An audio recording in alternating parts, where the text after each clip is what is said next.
Well, good evening, everyone. Everyone here in the goggle works and everyone out in Zoom land. I know it's chilly outside, which is very apropos for Betsy's presentation in a little bit, but I'd like to do some quick announcements. Wanted to thank, we had a slew of renewals recently in the past week or so. So I wanted to thank everybody for renewing their memberships and for your continued support, of course. We are still looking for a financial secretary for the board if anybody would be interested in trying to do that. And Angel is currently in the goggle works looking at his wife.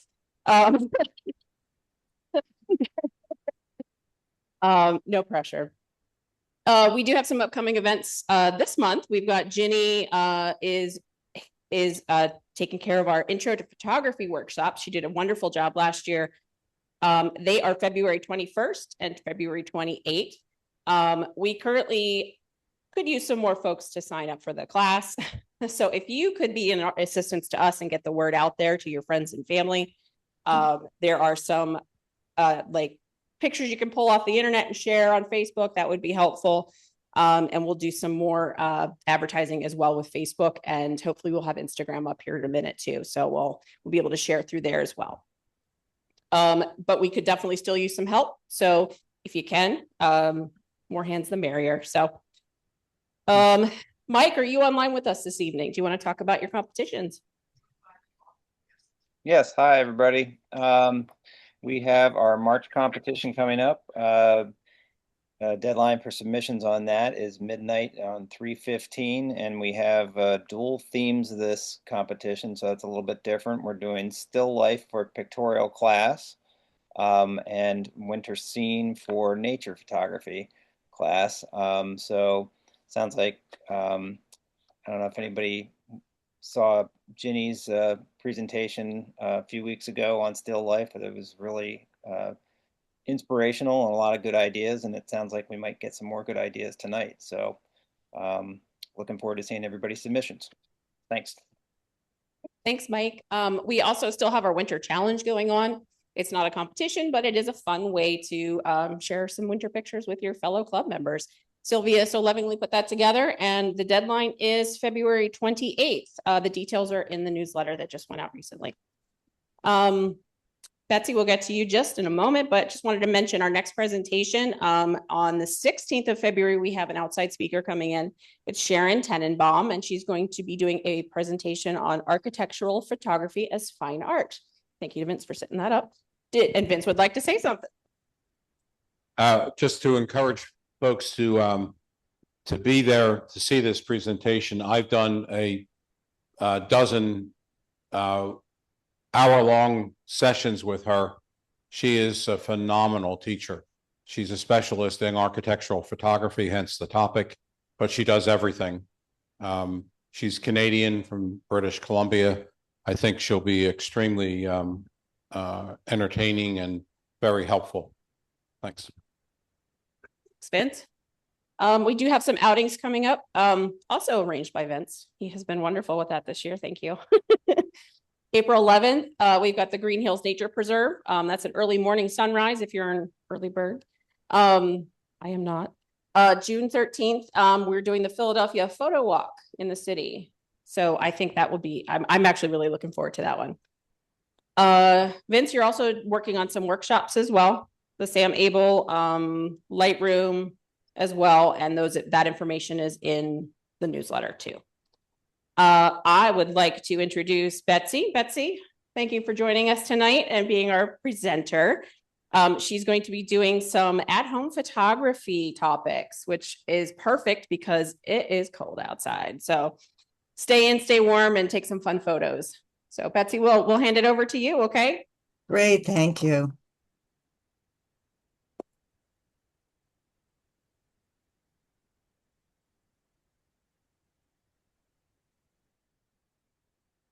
All right, can you see that? That look okay? Okay, I'm getting a nod from Michael. Thank you.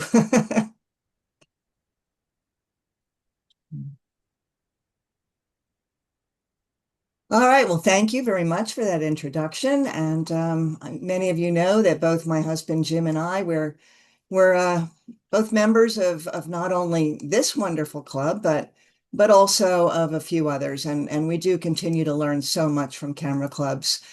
So I do have a pause built halfway into this presentation. So that's a good time for questions. So in the meantime, Right. put any questions in the All chat. right. We can deal with them at the pause, or of course, I'll open it up again at the end. So put yourselves on mute for now and let's go. So a little bit about us. My husband, Jim, he is the one who got me into photography some time ago. Here we are showing off fancy lenses. We don't own them. We just rented them for a trip. And in addition to a love of photography, we love canoeing. Jim builds and restores wooden canoes.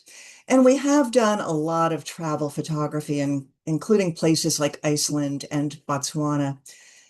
But for this presentation, all the images will be done much closer to home. In fact, all of them in our house or in our yard. So is this what we all feel like when stuck at home? You know, whether it's due to a pandemic, wildfire smoke from Canada, or this crazy cold snap we're having now, you know, we can get a little bit crazy when we can't get out.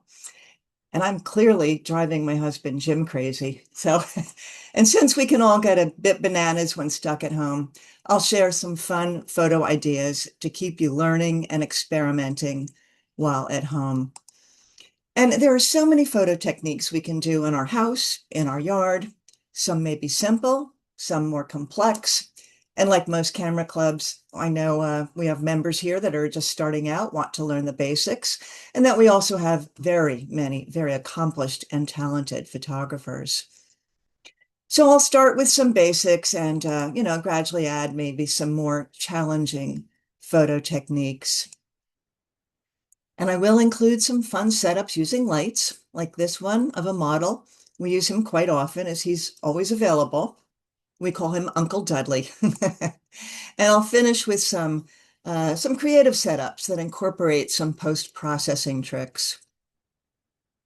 And maybe I'll share a few images of our dog Shadow, since when stuck at home, I'm limited to family models. So here's what I'll cover. I am going to be talking about still lifes, fun with water and oil, bokeh, some unusual lenses. I will be mentioning scanography, favorite technique of mine. Look around your kitchen, play with your food. An assignment I like to give myself: how many ways can I shoot the same topic? Some fun with flash. I love using textures. And throughout, I'm going to sprinkle some post-processing tricks, and I will wrap up with what I think is the biggest challenge of all, and that's to do some creative setups. So let's start with something very basic that you can do at home. And of course, that is to photograph still lifes.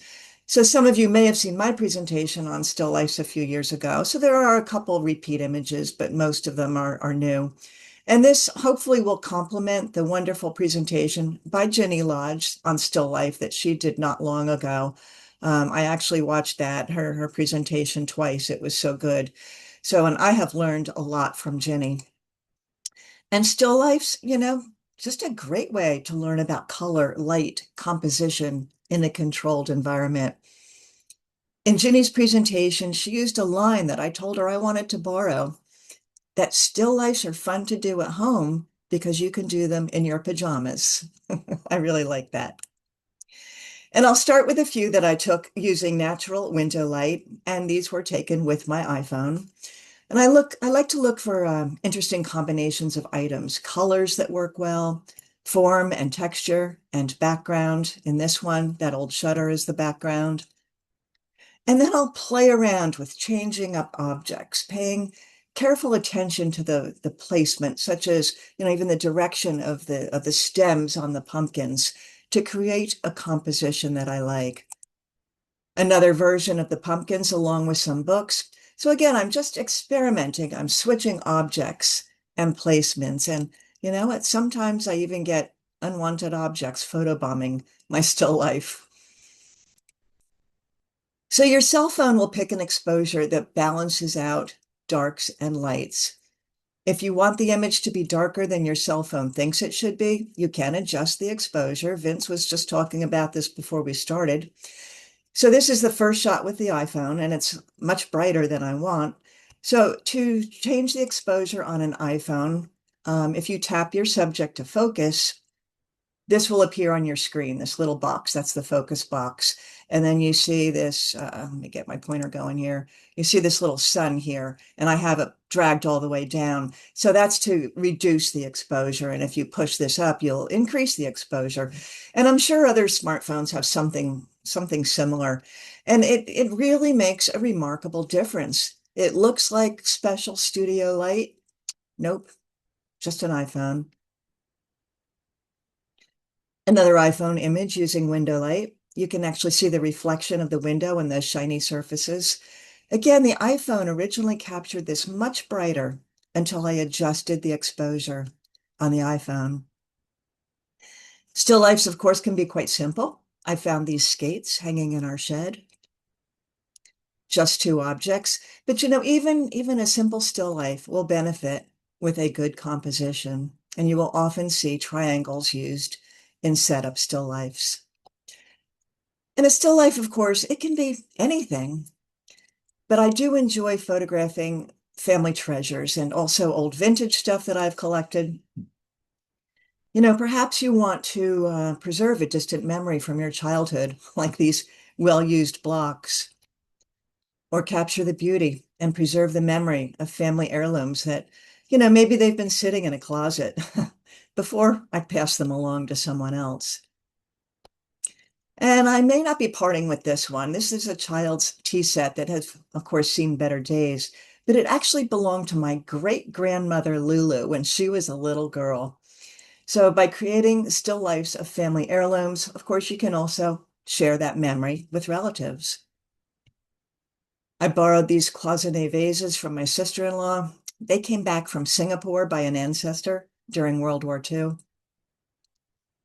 And a more simple composition.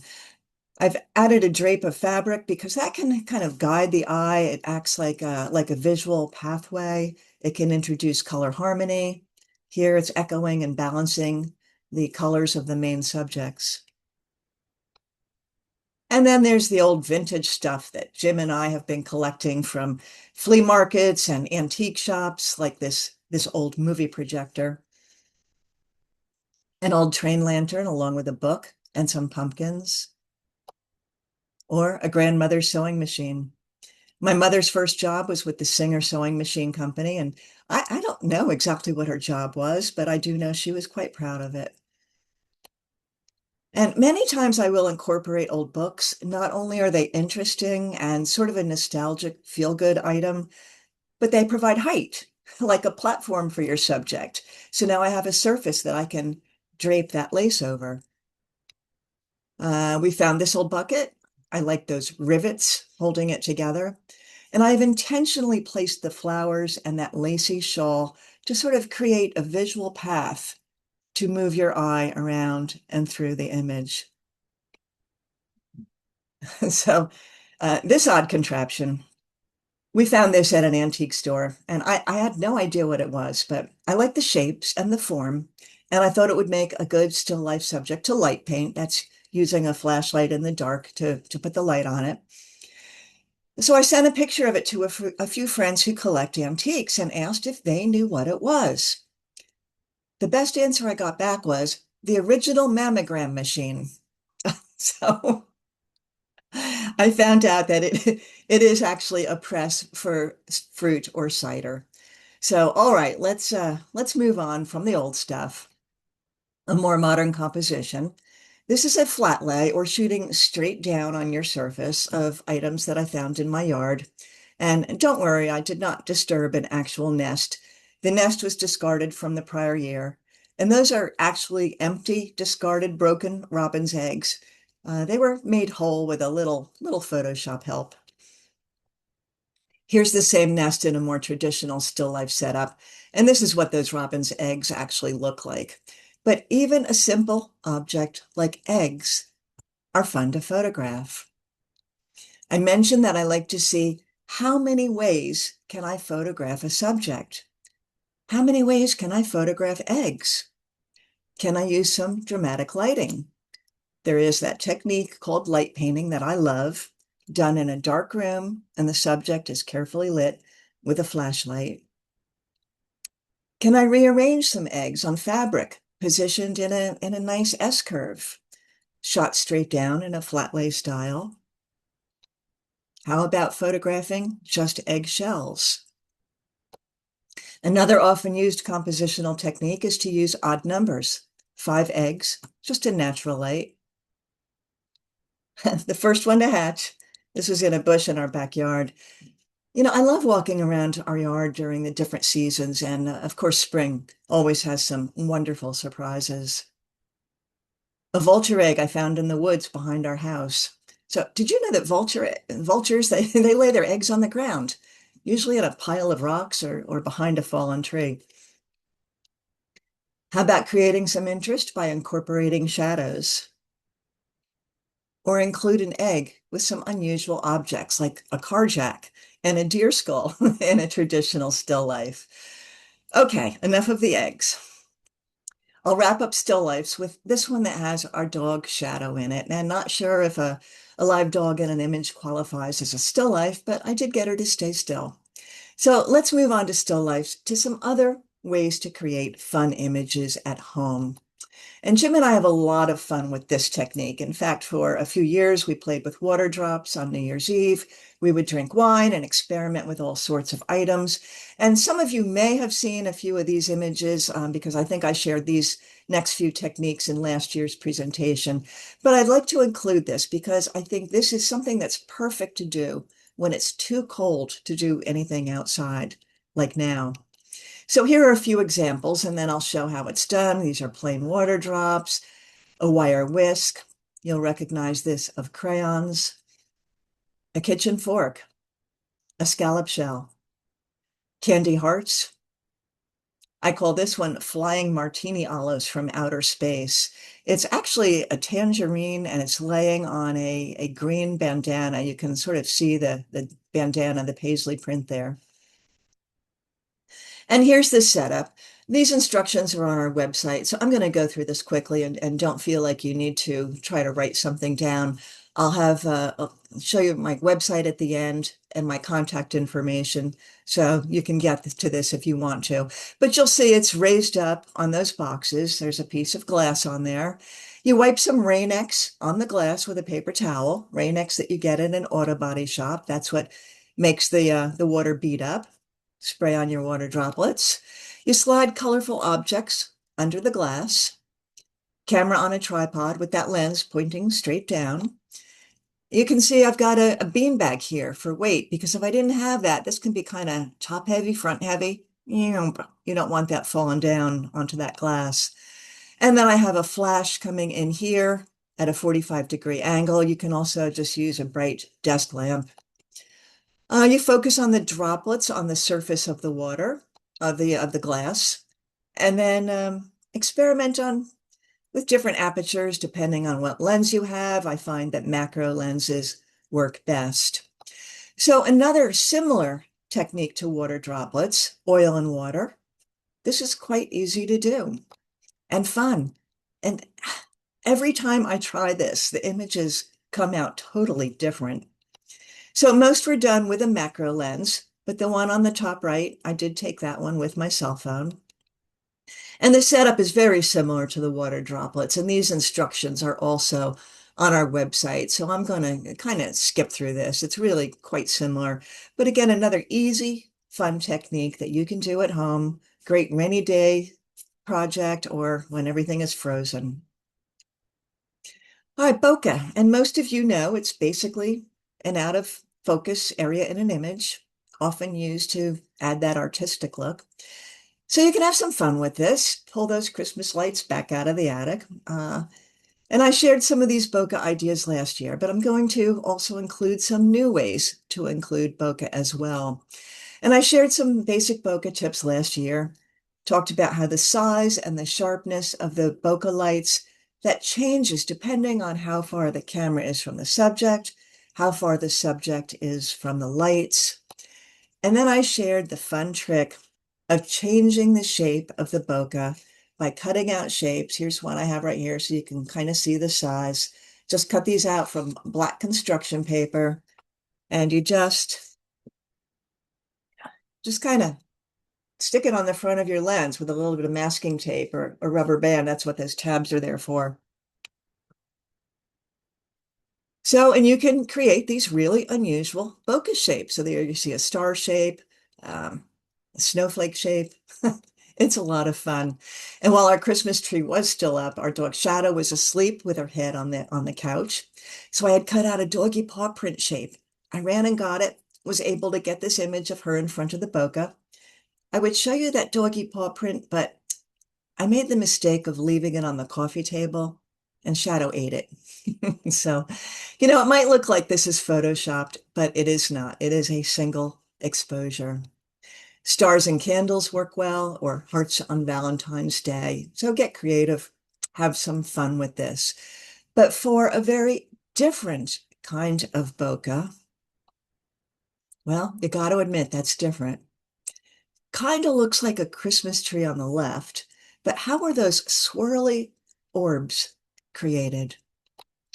How did I manage to get this swirl effect in the background? Well, I had seen some images online with this similar swirly, these soft backgrounds, and I love them. So before I knew it, I went down that internet rabbit hole trying to find out how it was created. Well, it's done with something called a Helios lens. It is an old Russian lens that's been adapted by reversing the front lens element. So Jim purchased this from a woman in the Ukraine who is an expert at doing, it's really kind of a challenging reversing process. It's also a challenge to use this lens. It took me a while to get the hang of it. So you can achieve quite a unique bokeh effect. You get this soft focus with a lot of glow around the subject, as well as this very distinctive and unusual bokeh. Everything is manual on this lens, and I find focusing on a subject can really be quite difficult. But in this one, I successfully framed this lone leaf, got it in focus, and let everything else fall into that soft glow. And like the bokeh we did with those Christmas lights, you have to experiment with the distance of your lens from your subject, and then you find a sweet spot of the distance of your subject to its background. And I did a lot of experimenting, and I finally started to get the hang of it. In this one, I didn't even see that little ant at the center there when I took this shot. It was only when I got it up on the computer. And I really enjoy playing with this lens. I find flowers and leaves work well, as you can usually line them up with a background element, not too close, not too far away. And it creates a very artistic, almost painterly look. But these brush strokes, they were all created by the lens, no Photoshop filters. A red maple tree in our backyard has leaves at just the right height so I can stand there and kind of play around with my camera. And I like trying this at different times of day. And sometimes if there's the bright sun shining the background elements, it sort of emphasizes those swirls and those orbs. So this involves mounting the lens backwards on the camera with the rear element facing the camera sensor. There are some YouTube videos that show you how to do this yourself, or some camera shops may do it for you. Jim found a woman in the Ukraine that not only sold the lenses, she did the reversing for us and put it on the mount that I needed for my Sony camera. So if you want to try this, by the way, be sure to buy the Helios 44-2. There are other Helios models, there are other Helios 44 models, but that you won't get that same bokeh. It's got to be -2. All right, so I just showed some images taken in spring. Let's see what we can find at home in the cold winter months. And I did just see in today's newsletter that the theme for March competition is winter scene. So here are a few ideas for you. And of course, I just mentioned it's a dual competition with still life. Some more ideas for that. So one of my favorite photo techniques is to do some panning. So these trees are in our backyard during a snowy sunrise. And most of you are probably familiar with panning, but if you're not, it's really quite easy. You just set your camera to a slow shutter speed, maybe 1/15 of a second, and you you kind of tilt your camera either up or down while the shutter's open. And it's pretty easy, but you usually get quite a few bad ones before you get a keeper. It is sort of hit or miss. And it can be done on a tripod if you just leave the ball head untightened so you can swipe the camera up and down. I usually do it handheld. I kind of brace my elbows into my sides, just to try to keep the camera from jiggling around too much. Now, this can be quite a bit more challenging. This is also taken on a snow-covered day during sunrise. Those are two frozen soap bubbles with the rising sun behind them. Again, I have learned a lot from Jenny Lodge. She is really the expert at this. So here you see the crystals on the frozen soap bubble. This is pretty hard to do. It has to be really cold, like under 18 degrees and no wind, or your bubbles will pop before you get the shot. So here's a quick video so you can see how quickly those crystals form. This is a regular speed, and how quickly the bubble can burst. Doesn't take long. But if you can capture these elusive bubbles, you may get some beautiful crystal formations like these. Another sunrise capture.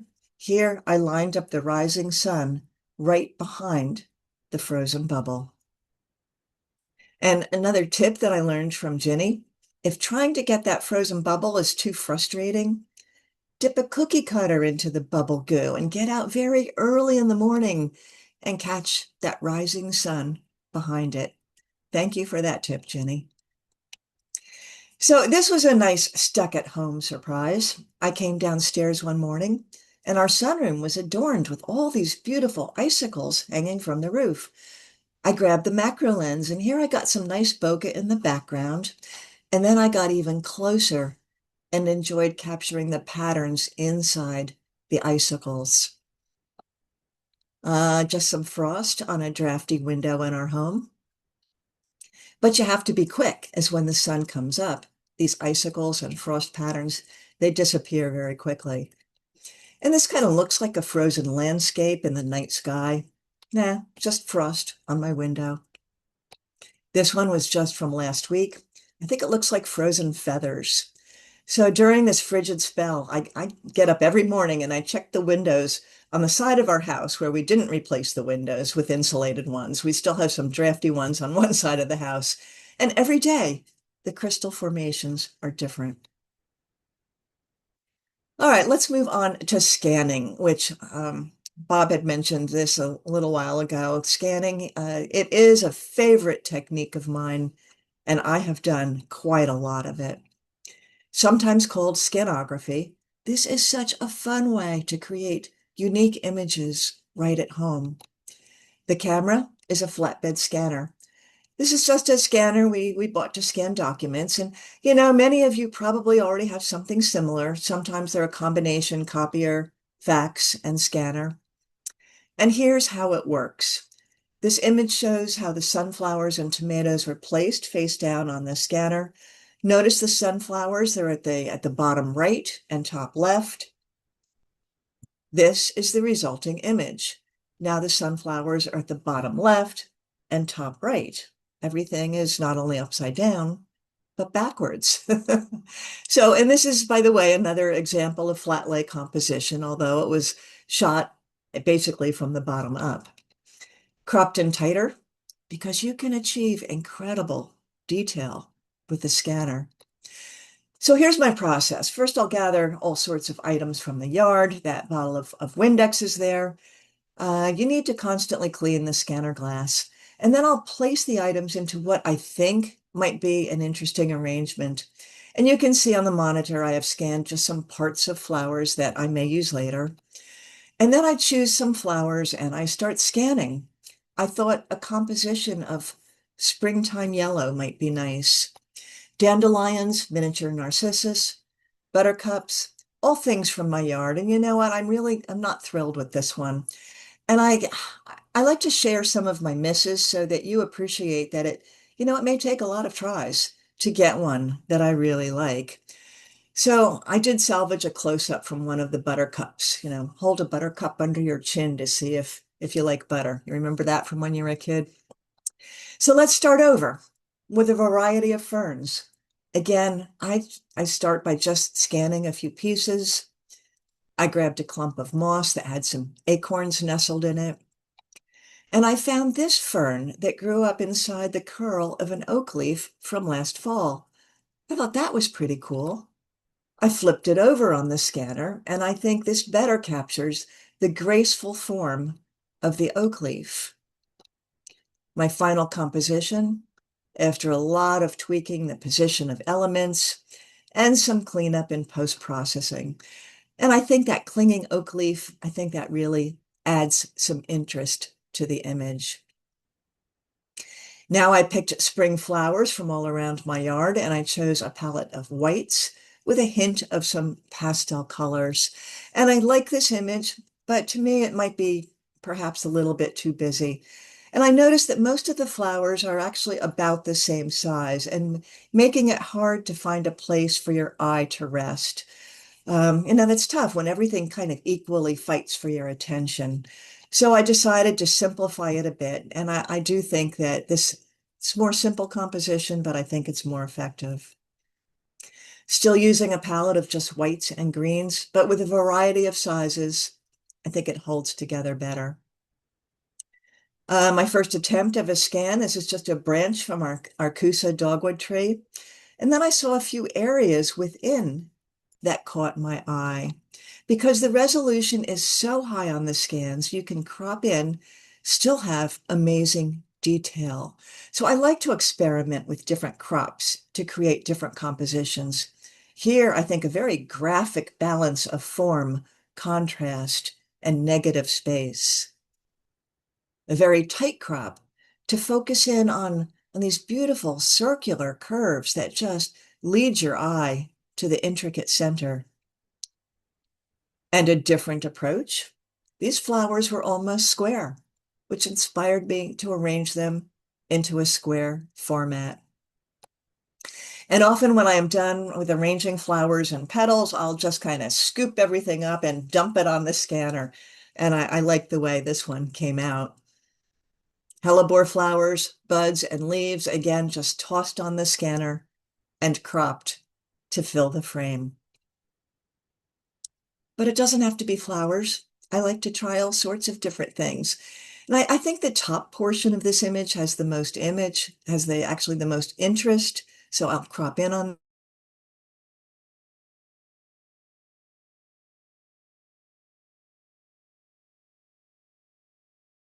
this, portrays the artist's brush. So how about a bunch of old keys positioned in a flat lay style? And Holiday Barbie did a faceplant on the scanner for me because I wanted to capture the flow and the texture of her hair. Ordinary items we don't usually pay attention to. I get so excited when I see the beauty in just a handful of sunflower seeds, the patterns, and the beautiful colors. A bunch of old keys, a pocket watch, and chrysanthemums. So this is what it looked like as I placed it on the scanner, and this is the finished image. So this is a lot of fun and a really fun project to do in the comfort of your own home, in your pajamas. So let me take a pause here. I can get a drink of water and see if there are any questions. So I don't know if anyone can monitor the chat. I don't see it to see if there's anything in the chat, or for those of you at Goggleworks, I know there's, I guess, one mic that kind of floats around. Let me know if you have any questions at this point.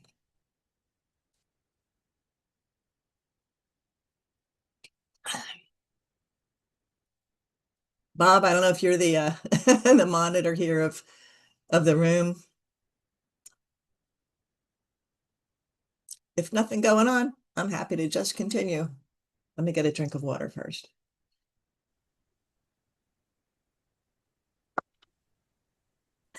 Sorry, we were muted. That always happens. I'm in the dark too, so we're stumbling around a bit. There are a couple of questions in the chat. Maya said, "What are the flowers covered with?" I think that was in your scanography. Okay. And Maya, I can actually see your face, just nod up and down. You mean it with the scanning? Yes, Yeah. she does. Okay. What are they covered with? Because you'll see almost all of these have this very black background. It's not covered with anything. This is sort of the magic of scanography. Because the light is so close to the subject, it falls off quickly. So when you think of a scanner, um, the light kind of travels in this band. You know, you see the light come across the scanner, right? And that light is right below that glass. It's just a Mhm. fraction away. And then your subject is laying right on top of the glass. So your subject is literally, I don't know, less than a quarter of an inch probably away from the light subject. And because of that, it falls off into darkness. Now, Okay. I do usually try to avoid a strong overhead light, but I do it with daylight, in the room. And actually on the image that's up there now, and I don't know if you can see this on your screen, but I can see here, it's a little bit grayer here and blacker in my background over here. So this is actually not a full black background, and sometimes I will make it even blacker in post-processing. But that's the magic of scanning. It just falls off to black. Isn't that cool? Yeah. And Bob, and any other questions? and Karen asked, what image format do you have when you scan? When you attach your scanner to your computer, like you would to scan a household document or photo or whatever, you're installing your software. And in that software, there's a choice of resolutions. You can choose a very, very high resolution, like, I don't know how big it is, 8,400 DPI dots per inch, which is huge. It'll like take up a ton of memory. I usually set it at about 400 DPI dots per inch, which still gives you incredible resolution. If you did like 1,200, 2,400 DPI, I swear you could print something out to put on the side of a house. The resolution would be that high. Do you scan in TIFF? Is that what you use? TIFF? I believe so, yes. And you can choose, I think, TIFF or JPEG, maybe a couple other things. You can choose, your orientation. You can choose black and white or color, a lot of different choices. Do you scan it directly into Photoshop or do you scan it as a separate app? I just scan it in and I pull it into Lightroom initially. Sometimes I will take it into Photoshop. But even just Lightroom, you just, can pop the detail or the texture a little bit. You can darken the background in Lightroom. You really don't have to do that too much. With the scanner, by the way, you do tend to get like pollen, little pieces of flowers that fall off. So that's where I will go into Photoshop because cleanup of things like that, I'm more comfortable doing that in Photoshop than Lightroom. Okay, I think that's all the questions I see in the chat, unless somebody else out there in Zoom land has a question, quick question. I will continue. Mia, did that answer your question as far as what are the flowers covered with? Yeah. Yeah. I mean, you don't close the scanner top, right? No, don't close the scanner top. Think of You that. just leave it open. Okay. I've done scanning before. I just didn't, think about. Yeah, that first image that I showed Mia, it was sunflowers and tomatoes, and those tomatoes were just cut in half. So the top of the tomato, was this big rounded thing. If I close that scanner lid down, Oh, yeah. I'd have a tomato mess. And Yeah. I try to be careful. Anything that might be wet or gooey, I don't want that seeping down into the edges of the glass on the Oh, scanner. yeah. Yeah. I've never had a problem with that, but I try to be careful with that. So yeah, I mean, some people, if you have a really flat thing like leaves or something like that, you can put the lid down and then you get a white background, which also can be very effective. So experiment. Great. Okay, I will continue. All right, we're stuck at home. We need to find subjects to shoot that we already have in our home. So how about the kitchen? I like to experiment with shadows, sometimes with natural light, or sometimes I use a strong light like a flashlight or a lume cube. And I love creating very graphic images, bold lines and shapes. In this one, I added a film noir look to it in Nick Silver effects. Let's try getting down low to see the undersides of forks and their reflections. So for reflections, your camera needs to be down as low as possible to the reflective source. In this case, it is on a sheet of black plexiglass. And a trick when using a smartphone, by the way, we normally hold the camera with with the lenses up top. There it is with the lenses up top. Flip it upside down. So the lens is at the bottom, and now you can get a better reflection that way. Get very close, focus on the geometric shapes and angles. Arrange the silverware to create a holiday themed image, another iPhone shot. And like before with the scanner, when I was done carefully arranging the silverware, I just dump it all on the table for sort of a random abstract composition. Take some wine glasses, practice with different positioning or different lighting. Here, the smoke was added with a small smoke and fog machine we have. It's called a Smoke Ninja. It's a lot of fun. And Jim set up some dramatic wraparound lighting. And I didn't even notice this until we looked at this on the computer. We actually took a selfie of the two of us. Fill up some glasses with water in front of a striped background for some cool refractions and, maybe jazz it up and add some colorful straws. And then I started to get more creative with placing water-filled glasses of all different shapes in front of colorful stripes. I projected different colorful patterns on our TV, placed the glasses on this makeshift platform in front of the projected image.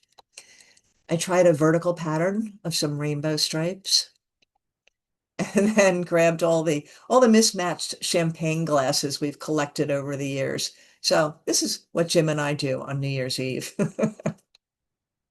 And this must be the morning after. Okay, still in the kitchen. Well, perhaps this one belongs in the how many ways can I photograph an egg?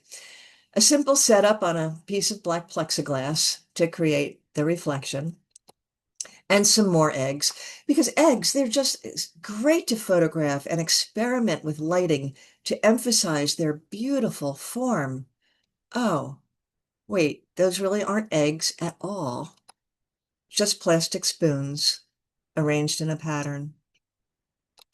So then I started arranging things in sort of an orderly pattern, and I'm surfing some internet boards, and I find out there's actually a term for this specific type of orderly pattern, and it's called knolling. Knolling, what an odd word. Well, it's simply the process of arranging objects so they are parallel or at 90 degrees. And it helps with keeping everything organized. And when photographed, I think it creates this clean, noticeable image. So I don't know, do you ever find yourself going down that internet rabbit hole when one thing takes you to the next? I was curious about this. So down that rabbit hole I went. Before I know it, I'm learning about the origins of this style called knolling. And I thought this was pretty interesting. You know that the famous architect Frank Gehry, you may recognize the Walt Disney Concert Hall in Los Angeles or this Cleveland Clinic in Las Vegas, which he designed. Very unique designs. Well, in addition to amazing buildings like these, he designed furniture. And Gehry designed modern bentwood furniture for the Knoll Furniture Company. And here's the bizarre connection. A janitor in Frank Gehry's furniture shop, he liked to arrange his tools at right angles on all the surfaces.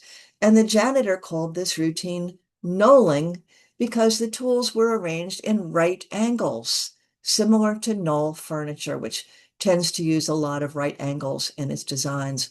I worked in the newspaper industry, and our newsroom actually had Knoll furniture in it. So, and knolling patterns can be used with just about anything. I mean, just Google knolling, knolling photography, and you'll see many examples. The first one I did was after I collected trash along the side of the road on Earth Day. And Jim and I, we are avid canoeists.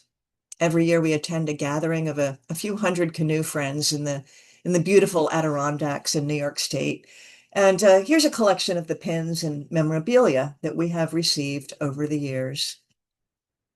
And excuse the poor resolution on this one. It's an older cell phone image taken by our daughter showing everything that she would be carrying on a backpack trip. And I doubt she had any idea that the pattern she arranged them in was called knolling. And many times knolling images will have a theme to them, a collection of items that relate to each other or represent a theme. Here I emptied out my rarely used sewing box. And it can be fun to play around with different arrangements, paying attention to the negative space as part of the final composition. And of course, if like us, you have a collection of cameras, take the opportunity to display them in a knolling composition.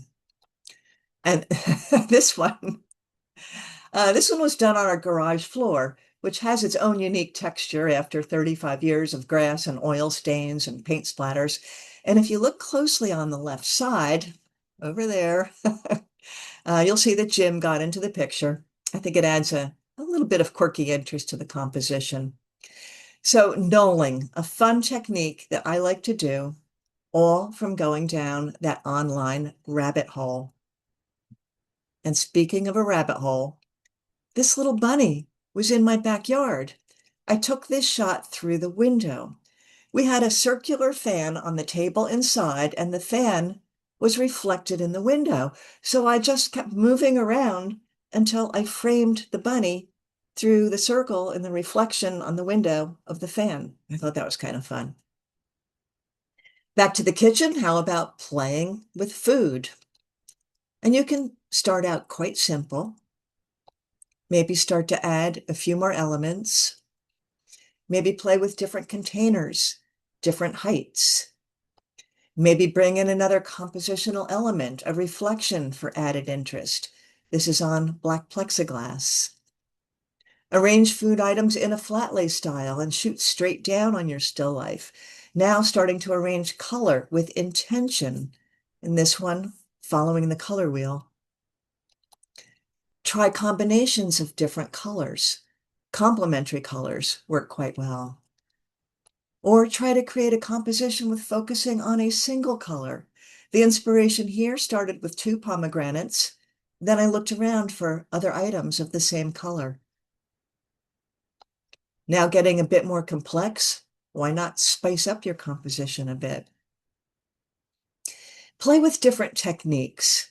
The bowl was a straight-on shot, and the floating veggies, they were laid on the scanner. Then I combined the 2 images to create this salad gently falling into the bowl. And I experimented with placing food items onto a light box. And if you slice the items very thin, the light will shine through them. Kiwi and orange slices, Swiss chard on the right. I was attracted to those colorful stalks. And if you don't have a light box, I understand you can use your iPad as a light surface. But again, I would be careful of anything too juicy on anything electronic. and this one looks a bit abstract. It's actually leftover chili. When I took it out of the fridge to warm it up for lunch, I saw this condensation under the saran wrap and I went, whoa, look at that. So I grabbed the macro lens. Lunch had to wait. And after that chili, maybe we want a breath mint.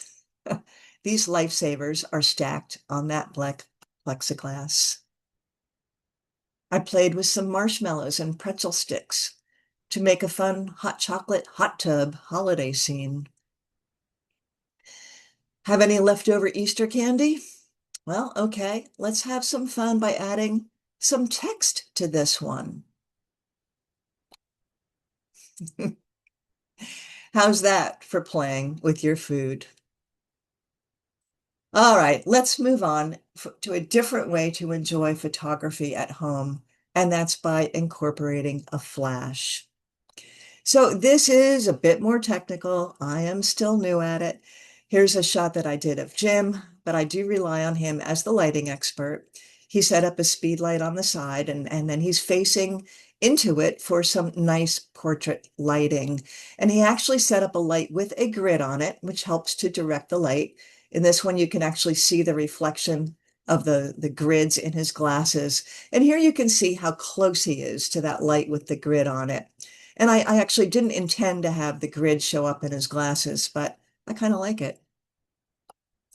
This may look like it was lit with the lanterns, but Jim was actually lit with an off-camera flash. And I added some more lantern glow in Photoshop. This is in our backyard.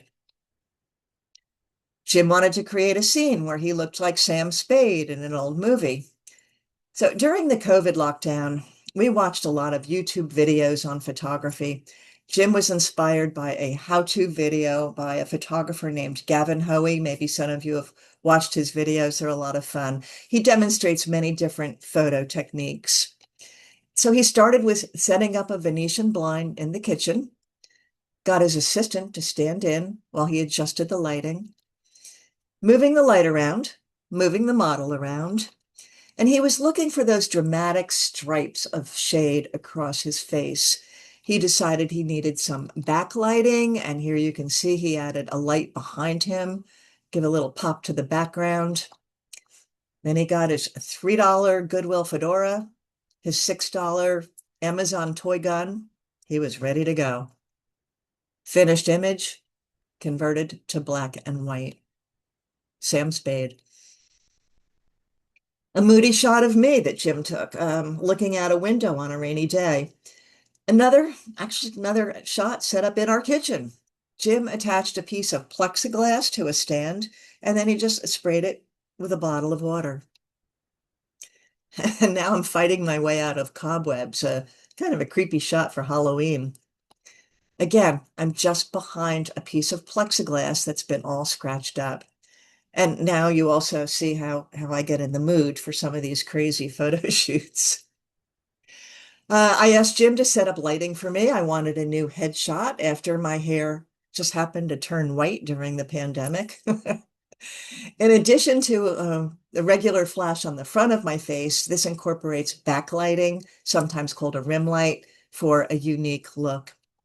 And this is just a fun image, but you know what? I thought I would look better with longer hair.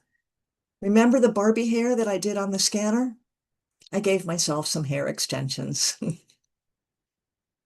We experimented with a flash technique called rear curtain sync, which incorporates a long exposure using just the normal ambient light with a flash going off at the end, so something appears in focus.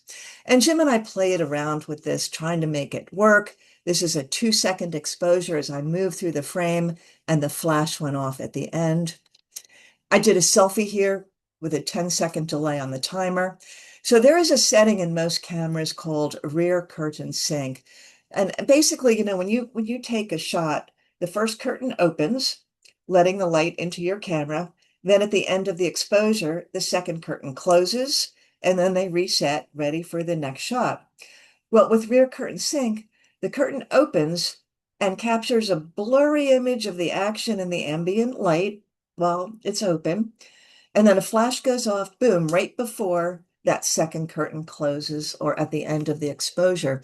So you can see the motion as I'm moving around, and then the flash goes off at the end. So something is in focus.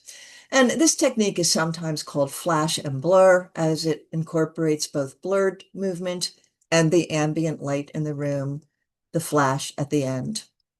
Another one done the same way. To the right is a continuous light in a softbox that diffuses and spreads the light. That provides the light as I'm jumping around through the frame. And then on the left is a speed light that fires at the end of the exposure to freeze the action. A different technique, we tried multiple flash. So this was done with a Canon speedlight set in multi-mode, which means it was preset to fire 5 bursts per second for 3 seconds. And this is a rather surreal image, but this is what it started out like. And we made many attempts at this, by the way, and most were kind of just a confusing jumble. Kind of hard to tell what the heck you're looking at, but I like the jumble at the bottom right. So we just decided to crop in on that, and I converted it to black and white. This one worked out a bit better. Jim lowered the number of flash bursts from 15 down to 9, and now it's a bit less jumbled.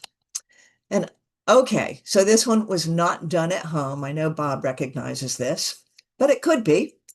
It was done at Goggleworks at a Burke's Photo Flash workshop. We brought Uncle Dudley and we put him on a chair with wheels and gently pushed the chair through the frame while the flash went off. Flash, flash, flash, flash, 4 times. We had a lot of fun with that. And just still a couple more, well, not at home, but also taken at a Burke's workshop at Goggleworks. But while talking about Flash, I just really wanted to put in a couple, and I wanted to give a shout out to Kim Swimler, Richard Shea, and Bob Gross. I know Angel is there. He's helped out too. They've hosted a few workshops to help members learn about Flash. And they set up the lights, they provide the backdrops, they arrange for amazing models to dress up and pose while we show up and snap away. And Jim and I, we've really enjoyed these workshops. We learn a lot and we always have fun. So thank you to all of those of you for setting these up. Back at home, this was done in our backyard. Now Jim has me holding a grinder on a piece of sheet metal to create these flying sparks. So this is, again, an example of rear curtain sync because it's a long exposure of half a second to show the spray of those flying sparks and then a flash to light me at the end of the exposure. More flash. While still at home, we convinced our daughter to model for us. She actually agreed to do it, and that was my birthday present. It's a big softbox set up by Jim, created this beautiful light. Then he put on some colored gels and 2 speed lights placed on the sides for a modern look, kind of like at a rock concert. And I had fun creating this headpiece from Forsythia and Andromeda cuttings. Here she's posed on a textured fabric backdrop. So, this might look like we have an expensive studio. We don't. We just move the dining room table out of the way and hang a backdrop from a portable stand. Another one, just a headshot. And we tried, a very different look. I don't know where I got the idea to put bubble wrap on her head, but it was kind of fun. We just kept trying different poses, different props, different hats. And Uncle Dudley poses for us whenever we ask him to. I don't have to wait for my birthday. This looks like lantern light, but the lighting is actually done with a flash. And you can tell, as you can see the side of the tree stump here, that certainly would not be lit by that lantern. And Uncle Dudley's leg probably would have been blocked by this rock as well. Here, there's a flash that's lighting my back on the right side, and a second flash with a blue gel on it in front of me that provides just a subtle rim light that kind of looks like moonlight. I like this shot by Jim. A fun photo exercise to do at home is to photograph smoke. I have found that incense works well for this. You just light a stick of incense in front of a dark background and use a flash coming from one side to light it and freeze the motion. Then, once you have some smoke images, you can get creative in Photoshop. How about adding some pretend smoke to some Cuban cigars? If they were actually lit, I would have run for the hills. For this fun shot of our friend Mark, we used the handheld smoke machine called that Smoke Ninja that can add some really cool atmosphere and maybe a cinematic or an old-timey look to an image. I created this still life of pumpkins and oil cans, but then I decided to add smoke to give it the image of a spooky or haunting feeling. So that smoke was shot separately with the incense and layered in using Photoshop. All right, let's move on to textures. Now, this is usually done in Photoshop as it involves layers. And I know layers can be a bit intimidating, but once you get the hang of it, you will be amazed at the really cool, creative stuff you can do. I love using textures as I think for many images, it adds depth and dimension. I think it adds some visual interest. And you can download many beautiful textures online, but I prefer to create my own textures. Here are some textures that I have photographed. So you can see that I find great textures on cement walls, peeling rust, cracks in a wall.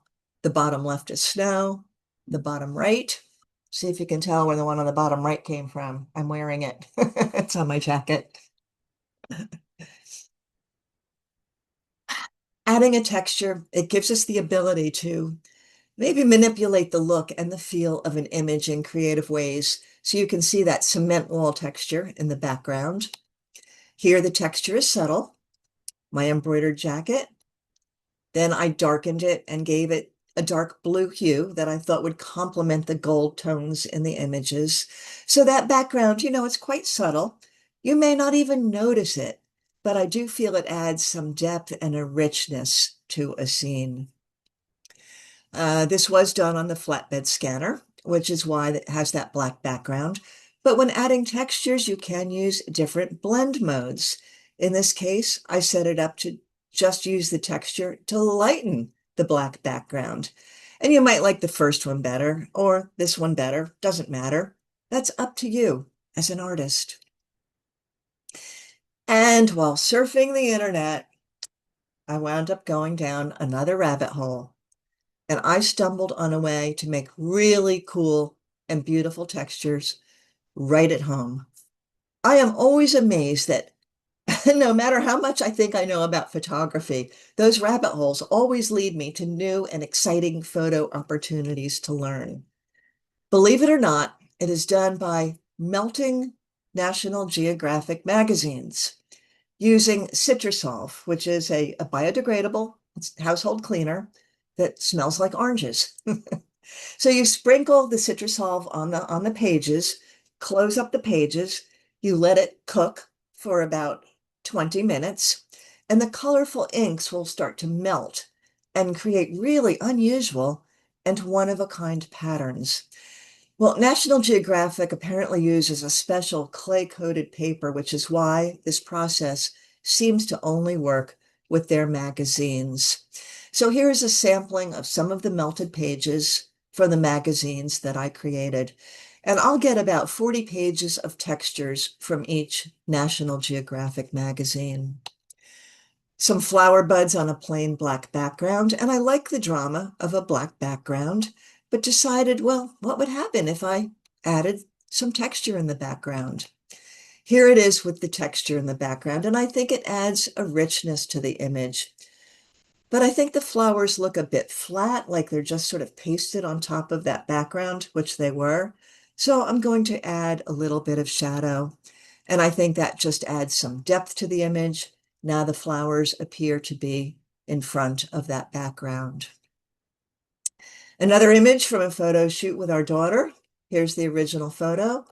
And I experimented with adding one of the Citrusolve textures. I saw this one that had the blue color that matched her skirt. And I placed the National Geographic texture behind her. In this one, some of the type was still there, and I liked that graphic look. You saw this one before, and this texture looks very liquidy, almost like she's laying in a milk bath. Original portrait, let's give it a different look. And now the texture's added. Looks like she's behind a curtain. Our dog Shadow was a cooperative poser. I didn't have to wait for my birthday with her either. So the background texture really enhances the mood. I picked a texture that had some hints of red and blue to complement the patriotic colors. And a gritty texture creates a foreboding, perhaps dangerous personality. So if you want to try this, get some National Geographic magazines and some Citrusolve. Be sure you get the concentrated version right there, concentrated. There are quite a few YouTube videos that show you the process. There is also an area on textures on our website where I also describe this process. Okay, so we are going to start to wrap this up with a series of creative setups, which can be a bit of a challenge, but a lot of fun. So these are images that were pre-visualized, and then we had to figure out how to create them. I asked Jim to pose for a few shots, and then I asked him to put his hands over his face because I already knew what I wanted to do with the two shots. And by blending the two layers together, I created this rather creepy image that you saw at the beginning. So Jim and I are also members of the Chester County Camera Club, and that club has an annual summer challenge that during the summer months when we don't meet, each year there's this challenge and there's a theme each year. Theme might be something like song titles. One year it was isolation. Get it? That was the theme during the COVID year. One year it was adjectives. Another year it was movie titles. And then there are 10 assigned topics that you need to photograph within that theme. So think of it as sort of a scavenger hunt, but sometimes you do really need to get creative. The assignment was singing in the rain. So we got out the hose and a flash, and we got really, really wet. My turn to get wet. Jim set up the flash, so I was backlit and had me do a bunch of crazy singing poses. I moved just a bit, and now you can see the flash behind me. That was unintentional, but I think it creates sort of a stage look.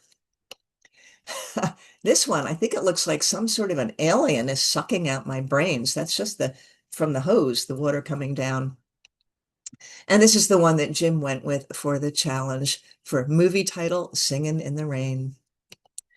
Song titles again. The assigned song was Made in America by country singer Toby Keith. The Canoe was Made in America, actually in our garage by Jim. And don't worry, that tattoo on me is not real. That's Photoshop. Song titles, Somewhere Over the Rainbow. And the dreams that you dare to dream really do come true. You probably recognize this was done on the flatbed scanner. And during the COVID year, the theme was isolation. Get it?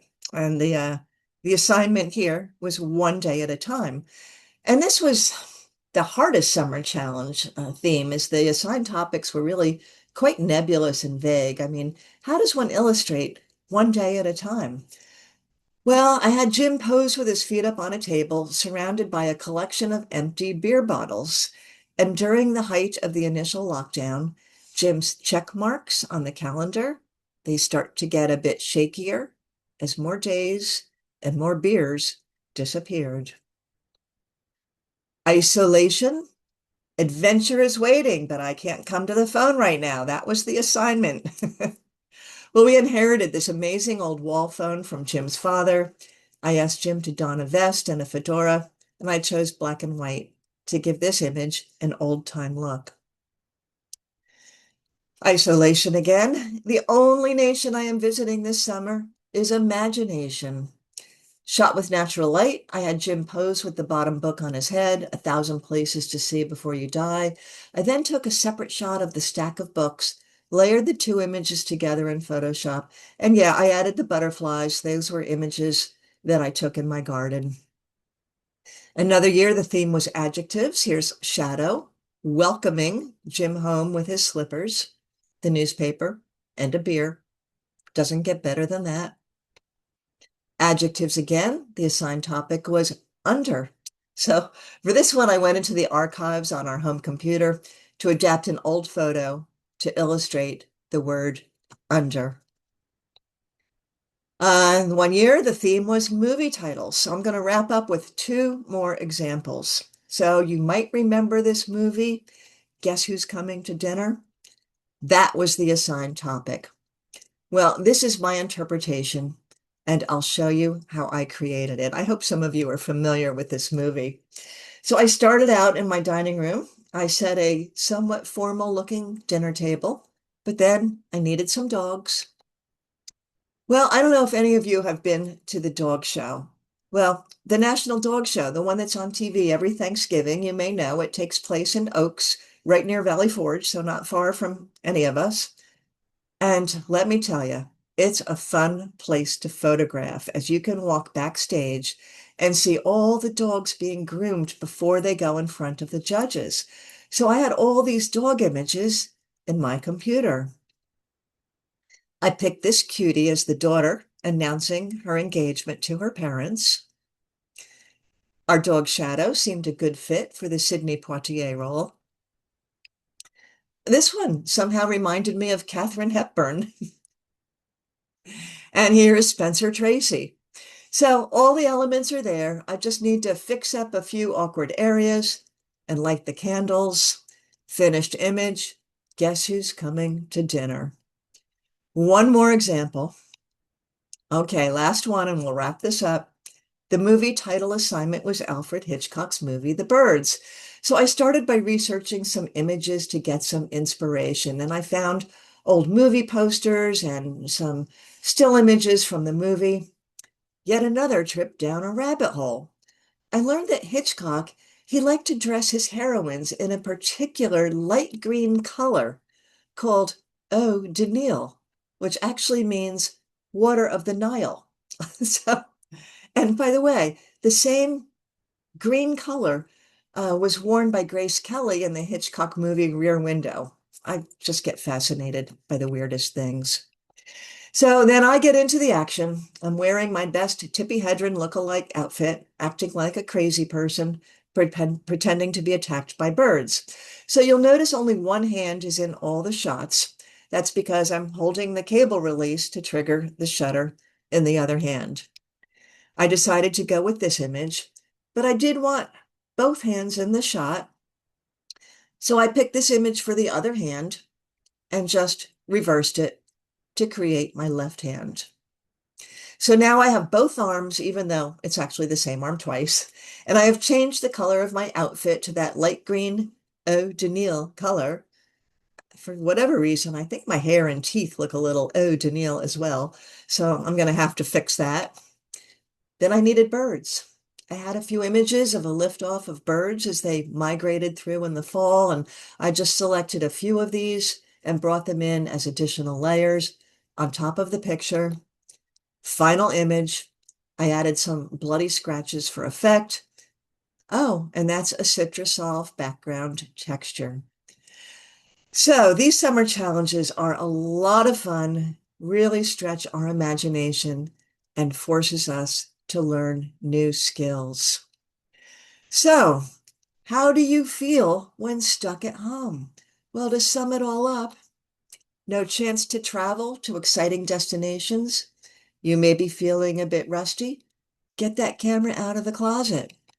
Maybe you feel a bit forlorn, like you're losing your stuffing or a lot of your brain. Make hay with what you have. Explore your attic, create some fun still lifes, or try a new style like flat lay or knolling. Stuck at home? Loneliness creeps in and you just want to drown your sorrows? Well, fill those wine glasses with water and experiment with those cool refractions, or see how many ways you can photograph silverware or glassware or old tools, whatever you want. You feel like your photographic opportunities have narrowed? Well, look through a different lens. Maybe experiment with a new lens like the Russian Helios lens or a fisheye lens or macro lens. While stuck at home, are you so tired of being a homebound hermit that you feel like your head will explode? A perfect opportunity to watch a few YouTube videos about Photoshop and layers so you can learn about textures or create some explosive effects. Or you need to blow off a bit of steam? Maybe play with adding some smoke to your images. So hey, couch potato, get off that couch. Lift yourself up and don't be afraid to try something new. Start living the staycation dream. Just experiment, have fun. You will find that your own home will open up a whole world of new and exciting achievements. And you can do it all in your pajamas. So thank you. Here is our website and contact info if you want to take a quick screenshot. And if you do go to our website, which is letscapturethemoment.com, on the top bar, click on Photo Fun. That will take you to a lot of the things that you've seen here, the textures, the scanography, I think some of the fun with Flash might be in there. I think that's under motion. But a lot of the stuff is in there. So, and if you think of any questions after tonight, feel free to email me as well. So with that, I will say thank you and stop sharing my screen and open it up for questions. I thank you. So Bob, you got to unmute yourself this time. You can also turn on the lights. So maybe we can see you there at Goggleworks. And thank you for turning them off during the presentation, by the way. That just always makes the images look so much better. Well, thank you so much, Betsy. Enjoyed that again. I remember last year's was also amazing. So thank you so much. Thank We you. got some comments in here.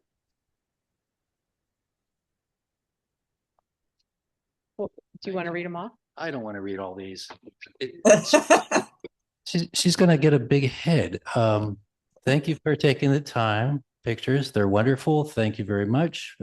Great presentation, wonderful ideas, amazing creativity, wonderful presentation, blah, blah, blah, blah, blah. Oh, my head's getting bigger. I know, look at her head. Thank you. Much appreciated. Amazing. You guys have so much fun. It also says I got to get a gym, a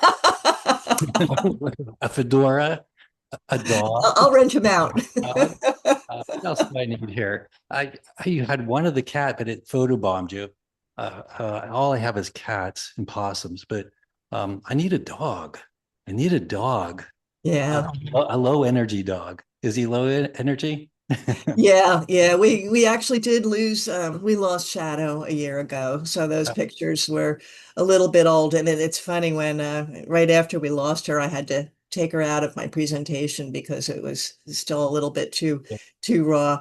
But we now have a lot of fond memories of her. And yeah, she was a really good poser. Even there was the one where she's actually holding a little American flag and she was just laying down and I just went and stuck the the wooden stick shaft of the American flag in between her paw, and she just held it there. She was a great poser. Here goes mom again. She's having fun. I'm going to entertain her. That's why they feed me. That's why they feed me. Yeah.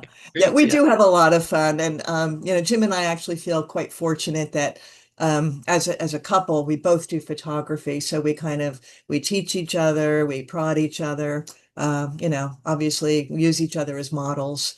So it's a lot of fun. Yeah. What kind of wine do you drink? I like really any kind of wine. I am not discerning. I typically drink wine in one of those big cardboard boxes. And I'm going to have my first glass of wine tonight after dry January. Thank you, Betsy. I always love your presentations. Hopefully we'll join you on one of your outings too. Yeah, please do. The Chester County Camera Club, the outings, you do not need to be a member to attend any. So take a look at their website as well.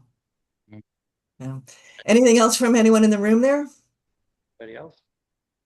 Just a lot of clapping, smiling.